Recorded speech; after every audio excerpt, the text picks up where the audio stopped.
চট্টগ্রামের কোরবানির পশুর হাটে এবার দেখা মিলেছে মরু অঞ্চলের প্রাণী উটের। ঈদুল আজহাকে সামনে রেখে শৌখিন ক্রেতাদের জন্য 3টি উট নিয়ে এসেছেন বিক্রেতারা। বিস্তারিত দেখুন অনিক আকন্দের প্রতিবেদনে।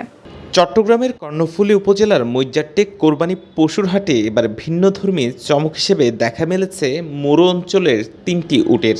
এই বিরল দৃশ্য দেখতে প্রতিদিনই হাটে ভিড় জমাচ্ছেন নানা বয়সী মানুষ। পুরো হাটে উটকে ঘিরে যেন উৎসবমুখর পরিবেশ বিরাজ করছে।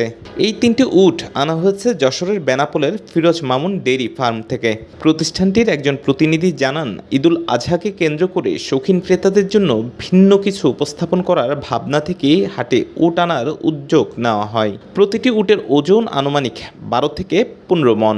সরজমিন পরিদর্শনে দেখা যায় প্রতিটি উটের জন্য দাম হাঁকা হচ্ছে 30 থেকে 35 লাখ টাকা পর্যন্ত। উটগুলোকে দেখতে প্রতিদিনই ভিড় করছেন কৌতূহলী দর্শনার্থীরা।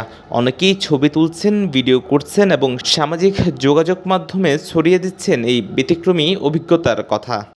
হাটের ইজারাদার জানান, নগরের খুব কাছাকাছি হওয়ায় হাট ইতিমধ্যে জমজমাট হয়ে উঠেছে।